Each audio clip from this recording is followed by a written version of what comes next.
사람을 남기자. 사람한테 실수하지 않는다.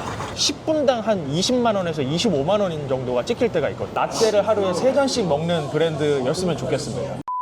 가지 말고 내라. 자신 있습니다. 열정과 사람들. 안녕하십니까. 안녕하십니까. 대표님, 자기소개 한번 부탁드립니다. 저는 카페 사업하고 있는 김성규라고 합니다. 반갑습니다. 어떤 카페 사업을 하고 계실까요? 여기가 저희 카페인데요. 푸르파파라고, 제가 애기 아빠기도 해서 아빠여서 푸르파파로 지었냐 하는 얘기들도 있고 하지만 푸르고 파란 파도라는 의미를 담고 있는 브랜드 하고 있습니다. 푸르고 파란 하늘, 파도. 아. 그래서 푸르파파. 하늘은 또 푸르파하잖아요. 푸르파하. 이게 그 줄임말인가요? 저희가 서울시청에서부터 먼저 이 사업을 시작을 했어요. 저희는 전국으로 나가고 체인 사업을 시작을 했지만 저희는 세계 시장을 생각을 많이 하고 있었고, 제가 외국에 카페를 컨설팅을 해서 오픈한 건이 3건이 있거든요. 외국에? 네. 싱가포르 옆에 브루나이 공화국이라는 나라가 있어요. 한 인구 50만 정도의 왕이 다스리는 나라인데 그쪽에 2건 카페를 오픈하시는 한국분이 저희한테 컨설팅 의뢰를 하셔서 저희가 기획을 일부 하고 나가서 브루나이에서 현지 탐방도 하고 이렇게 해서 컨설팅을 해드려서 저희가 오픈이 됐던 케이스가 있고, 아프리카 모잠비크라는 나라가 있어요. 거기도 또 그 싱가포르에 있는 회사에 다니시던 분이 싱가포르 회사가 건물을 모잠비크에 지었을 때 한국 분이 카페를 운영을 해보겠다. 그래서 저희가 한국에서 다 디자인 기획하고 뭐 컨설팅하고 장비 추리고 가구 다 제작해가지고 컨테이너에 왕창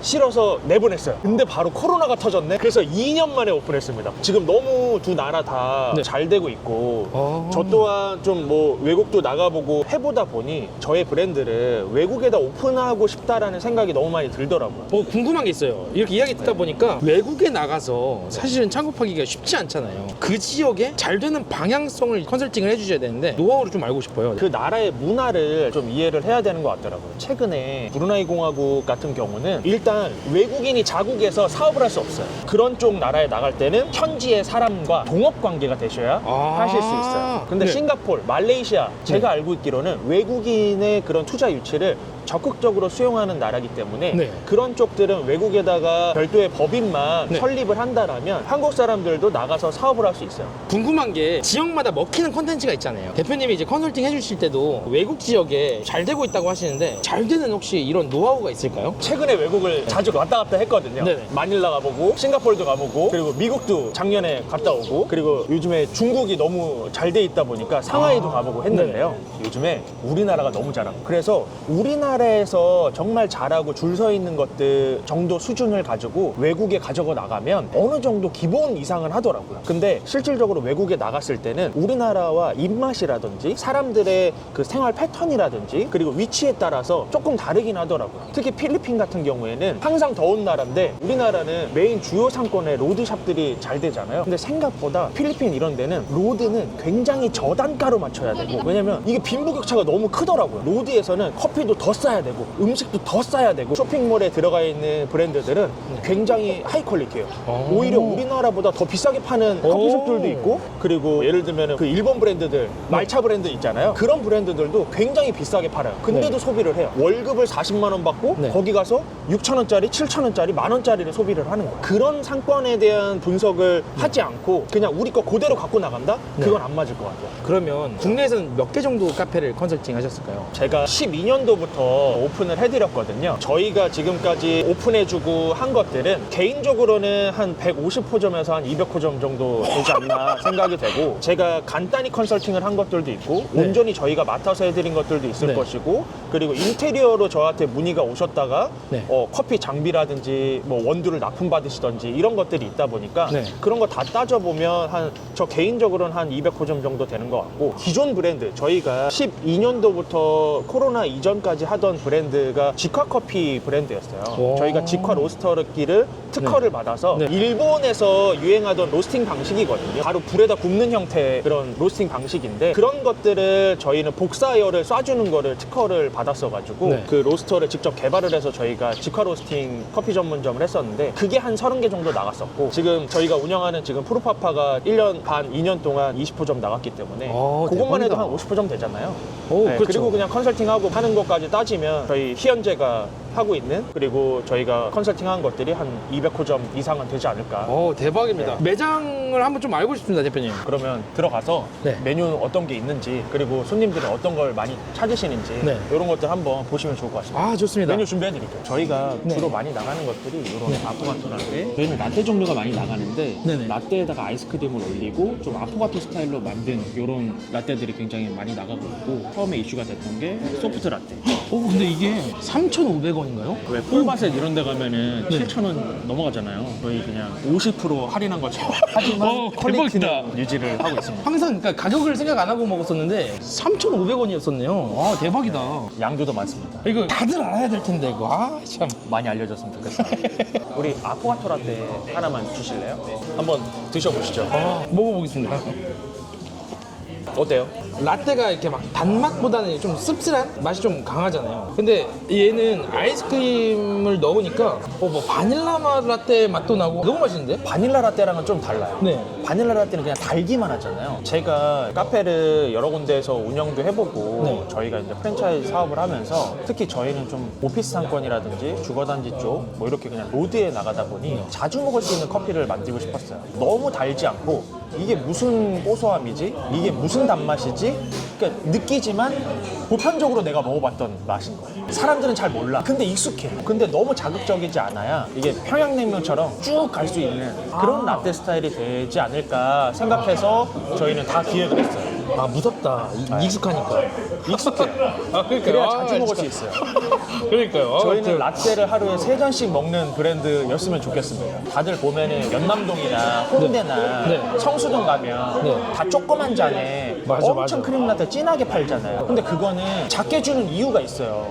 그거를 이렇게 벤티 사이즈에 넣어서 먹잖아요. 네. 한 번 먹으면 물려서 다시는 안 가요. 맛이 강한 거는 조그맣게 파셔야 되고, 맛이 밍밍한 거는 크게 줘도 상관없어요. 그래서 카페를 운영하시는 분들이나 자영업을 하시는 분들이 상권에 맞춰서, 특히 오피스, 저희처럼 이렇게 작은데 오피스에 있는 커피숍을 운영하시는 분들은 자주 먹을 수 있게끔 레시피 개발을 하셔야 매출에도 도움이 되더라. 자극적으로 만들면 안 돼요. 이게 지금 저희가 손님이 너무 많아서 지금 쉽지 않습니다. 12시 19분밖에 안 됐는데 223번이에요, 대표님. 이거 원래 이게 맞아요? 223번까지? 뭐 그 정도는 기본으로 나오고. 와, 대박이다. 여기는 매장 횟수는 적은데 그래도 정말 많은 분들이 찾아와 주시는 매장 중에 하나예요. 저는 궁금한 게 사실 요즘 알짜배기 매장 하잖아요. 그거 알짜배기 매장인데? 여기는 알짜배기. 그리고 여기서 이제 너무 손님들도 많이 오시고 하니까 저희 그 교육 받으시는 분들도 여기서 교육도 같이 하고, 그냥 결국에는 이게 커피숍이 숙련도의 문제잖아요. 네. 바쁜데 못 쳐내면 끝이거든요. 오피스 상권에서는 속도가 관건입니다. 속도를 어떻게 내시는 거예요? 저희는 레시피 만들 때부터 조금 빨리 나가기 위해서 좀 심플하게 레시피 구성을 했어요. 최대한 빨리빨리 나갈 수 있어야 되고, 그리고 적은 인원이 효율적으로 운영을 할 수 있어야 된다라고 생각을 했기 때문에 너무 많은 모양을 내거나 이런 것들은 초반에 저희가 많이 안 넣고 시작을 했습니다. 이게 안 나온 거예요? 너무 이쁘던데? 이거는 아이스크림으로 모양을 낸 거지.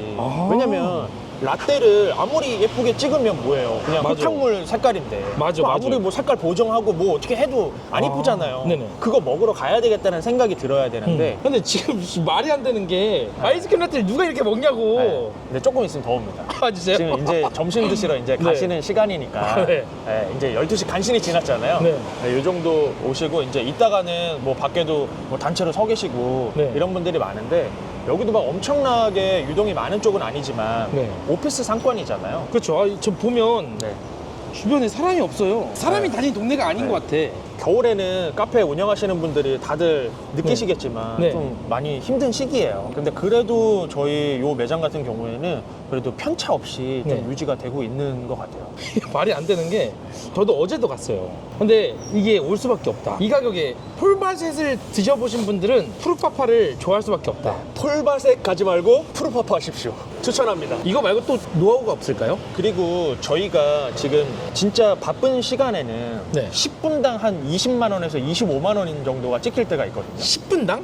요 단가로 아이. 10분당 20만 원 찍힐 때가 있어요. 3,500원짜리 아, 진짜. 100잔이에요, 100잔. 진짜로 그럴 때가 있었어요. 그리고 여름 시즌에는 네네. 정말 그 정도 찍히거든요. 왜냐면 키오스크 두 대로 계속 찍으니까 사람들이. 그러면 그 정도가 나오더라고요. 아. 근데 그렇게 해도 저희가 뭐 10개, 20개가 밀려도 마지막에 시키신 분들이 뭐 물론 더 늦어질 때도 있긴 네. 하겠지만 네. 5분 안에 나가려고 많이 노력을 하거든요. 10분에 25만 원어치가 찍혔는데 5분 안에 나간다? 웬만하면 5분 안에 나가려고 저희는 하고 있어요. 저희가 10분당 뭐 20만 원 이상을 파는데 효율성을 주기 위해서 네. 저희는 전자동 머신을 도입했어요. 우유 스팀할 때 보면은 라떼아트 하고 할 때 스팀 피처에다가 우유 넣고 스티머 이거 잡고 있어야 되잖아요. 네. 근데 저희는 그런 게 없어요. 그냥 이렇게 집어 넣고 라떼용, 카푸치노용 버튼 하나 눌러놓으면 적정 거품이 나면 그냥 딱 멈춰 있고, 그리고 그라인더에서 알아서 템핑해가지고 나오니 버튼 하나 눌러놓으면 그냥 에스프레소 나오고, 저희는 딴 거 하다가 나온 거 그냥 바로 넣고 하니까 훨씬 효율성이 있더라. 그게 킥이에요. 진짜요? 전 믿기지가 않는데.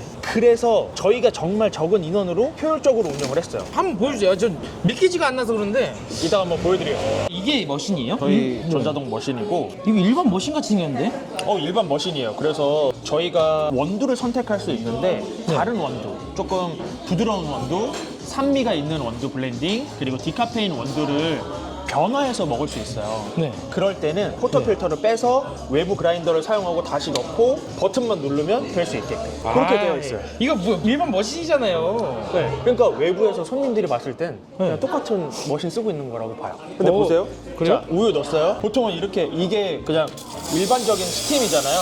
네. 그래서 요거 가지고 이렇게 넣고 이거 잡고 있어야 되잖아. 그쵸. 근데 저희는 이렇게도 할 수 있지만 이렇게 넣고 버튼 하나 눌러놓고 나는 다른 일을 해요. 제조하고 몇 그램 넣고 다른 것도 하고 있다가, 그리고 놔두고 얘도 마찬가지예요. 그냥 이렇게 버튼을 누르면 그냥 에스프레소가 추출되게끔 세팅이 되어 있어요. 뭐야? 왜 템핑 안 해요? 이 안에서 그냥 자동으로 템핑이 되어 있고 원두가 여기 위에 들어있어요. 그래서 그냥 그라인더 없이 그냥 버튼 하나로 그냥 나올 수 있게끔 되어 있어요. 이게 사실 이 템핑 때문에 손목 많이 나가잖아요. 맞아요. 근데 저희 전주님들은 솔직히 그런 분들 거의 없어요. 아예 없어요. 아예 없어요. 그래서 이렇게 에스프레소가 이 크레마 가득하게 나오면 넣어주고, 자, 아까 우리 라떼 스팀 쳤잖아요. 요거를 이렇게 해서 그냥 그대로거든요. 네. 뭐 추가 작업한 거 없잖아요. 네.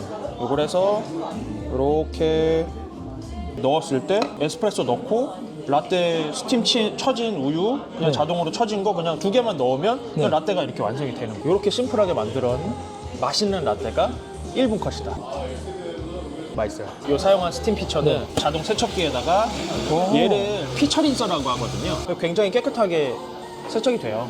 바로 또 넣고 할 수 있다 보니까 저희는 이런 동선에 대해서 굉장히 세심하게 좀 고민을 많이 했던 것 같아요. 그래서 이렇게 좀 심플하게 저희가 자동화 시스템을 만들어 놓고 하다 보니 5분에 뭐 20만 원, 25만 원 들어와도 그냥 한 방에 확 들어와도 네. 저희 뭐 2명, 3명에서 충분히 할 수 있습니다. 저희가 이 머신을 도입한 이유는 맛의 균일화 때문에 도입을 했어요. 맛의 편차가 없어요. 맛의 편차가. 일반적인 머신을 썼을 때는 내가 세게 누르거나 약하게 누르거나 아니면 템퍼를 다른 거 쓰거나 네. 레벨만 맞춰주거나 했을 때는 네. 맛의 편차가 생겨요. 근데 저희는 이 머신이나 스타벅스도 맛의 편차 줄이기 위해서 아예 전자동 머신 쓰잖아요. 스타벅스는 그라인더도 없잖아요. 근데 요즘에 저가 커피 브랜드들이 그런 머신들을 많이 도입을 하고 있지만 거기서는 이제 맛을 너무 올려주지는 못하는 거죠. 그라인더 굵기가 조절이 안 되니까 이제 확 쏟아버리는 형태가 되는데, 저희는 요거는 그래도 그런 것들도 세부적으로 좀 조율이 되고 가격은 비싸지만 이게 그래도 2인분 이상 한다. 이 노하우가 한 방에 나오지 않았을 거 아니에요. 200개를 컨설팅 하시면서 나온 또 이게 노하우인가요? 제가 몇백 개 이상의 커피숍을 오픈을 해주면서 느꼈지만 그래도 저희가 선택한 거는 그냥 이 머신이었어요. 저희 브랜드를 위해서 선택한 머신입니다. 몇백 개의 머신을 또 썼을 거 아니에요. 몇백 개가 뭐예요. 그거는 한 몇천 개 써봤을 거예요. 손님이 좀 많으니까 그러니까요. 밖에 나가서 얘기해요. 손님 많아서 눈치 보인 적은 처음입니다. 저도 눈치 보입니다. 저 너무 궁금한 게 저 하나 차리고 싶거든요. 어디다 차리면 좀 잘 될까요? 기본적으로는 커피 수요가 있는 쪽, 오피스 상권이 그래도 제일 낫지 않나 생각은 되는데, 네. 오피스 상권 특성상 주 5일만 운영을 하고 공휴일이라든지 주말은 좀 장사가 안 되는 성향이 좀 있잖아요. 네. 그런 것들이 싫다 이러시면 오피스가 일부 있고 주거단지가 있는 쪽들이 있어요. 저희 물레점 같은 데들이 딱 그런 상권이거든요. 그런 데들은 평일부터 주말까지 그렇게 크게 편차가 없더라고요. 그래서 그런 데를 대박이다. 잘 보시면 좋고, 처음 창업하시는 분들이 카페를 해보고는 싶은데 네. 자리를 보다 보면 그냥 경쟁이 없는 데에 공실 자리를 찾아오시는데 네. 그거는 좀 위험하다. 카페를 하실 때 경쟁이 있는 데에서 그들과 싸워서 이기는 게 맞다. 왜냐면 경쟁이 있다라는 거인 즉슨 커피를 자주 먹고 매출이 발생될 수 있는 수요가 있다라는 거니까 네. 주변에 얼마나 장사가 잘 되고 있는지, 카페들이 매출이 어느 정도 나오는지 내가 직접 가서 보고 다녀보고 유동이 얼마나 있는지 네. 다니는 유동을 보실 때도 저희도 여기 보면 대로변에서 이렇게 한 칸 들어와 있잖아요. 네네. 그런 것처럼 너무 대로변은 조그만 매장 하기에는 테이크아웃에는 어느 정도 홍보도 되고 할 수는 있겠지만 네. 실제 내 수익에는 크게 도움이 안 되더라. 아. 왜냐면 네. 잘 되는 음식점 옆에 이렇게 같이 있어야 그냥 사람들 동선에서 커피를 한 잔 사 먹고 들어갈 수 있는 동선이 만들어지더라. 그래서 자리를 보실 때 그렇게 보셨으면 좋겠어요. 그냥 유동만 많다고 버스 정류장 앞이나 그런 거는 그냥 흐르는 유동일 수 있다. 그런 걸 잘 보셔요. 이거 한마디로 좀 정리해 주세요. 그냥 뭐 다른 여타 브랜드들도 있겠지만 스타벅스 옆에 대라. 자신 있습니다. 분명히 스타벅스에 오는 수요층은 항상 있을 것이고 네. 자리를 차지하기 위해서 오시는 분들은 스타벅스 갈 것이고 네. 맛이라든지 가성비를 쫓는 사람들은 저희한테 올 거다. 무조건 잘 됩니다. 무조건입니다. 요즘 저가 커피집들이 엄청 많이 생기잖아요. 많은 구독자분들이 궁금해하실 건데 카페 운영하시는 분들이 신경 써야 되는 그런 부분들이 있을까요? 처음에 이제 시작하실 때 여러 브랜드들도 많이 고민을 하시고 그냥 내가 바리스타 자격증 땄으면 그냥 개인 카페를 해볼까 하지만 결국에는 매장을 운영하고 장사를 하더라도 건강을 잃으면 안 되잖아요. 맞아요. 그러니까 너무 힘들게 만들고 이런 브랜드보다는 좀 단순하고 많이 경험해보고 이런 브랜드들을 좀 선택하셨으면 좋겠어요. 많이 경험해봤다는 게 혹시 어떤 걸까요? 뭐 예를 들면 저희처럼 창업을 많이 해보거나 컨설팅을 많이 해본 사람들이 하는 브랜드인지 아니면 정말 개점수가 많은 브랜드인지 뭐 이런 것들도 한번 보시고 그리고 정말 그 대표자라든지 이런 사람들 그리고 내가 직접 봤을 때 어느 정도 노하우가 있는 브랜드 그냥 저 옆에서 싸게 팔고 있고 저게 각 지역에서 잘 되고 있으니까 한 지역에서 잘 되고 있으니까 그걸 보고 내 지역에서도 잘 될 거라 생각하고 그냥 하지 마시고 정말 내가 하려고 하는 위치라든지 이런 데에서 정말 그 브랜드가 먹힐지 이걸 잘 판단하고 하셨으면 좋겠습니다. 그리고 건강이 제일 중요합니다. 커피도 이렇게 엘보 나갈 수 있습니다. 그러니까요. 네, 조심하셔야 됩니다. 궁금한 게 있는데 많은 브랜드를 창업하고 컨설팅 하셨는데 네. 결국에는 이제 프로파파라는 브랜드를 운영하고 계시잖아요. 혹시 마지막에 프로파파를 창업하신 이유가 있으실까요? 저는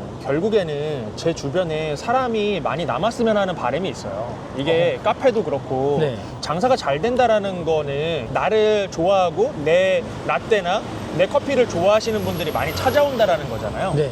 그게 확장이 되고 저희 가맹점이 늘었을 때 가맹점주들도 남고 손님들도 남아서 김성규라는 사람은 정말 좀 사람을 남기는 장사를 하는 사람이야. 이런 얘기를 좀 듣고 싶었습니다. 사람을 남기자. 사람을 남기자. 돈은 사람을 남기면 자연스레 따라온다. 이렇게 사람이 많이 오듯이 저는 저의 사업의 철학이라고 생각해요. 그래서 네. 제가 하고 있는 그 프로파파 말고 네. 또 하나의 법인 이름이 희연제라는 회사를 운영을 하고 있거든요. 네. 그게 저의 어찌 보면 사업 철학입니다.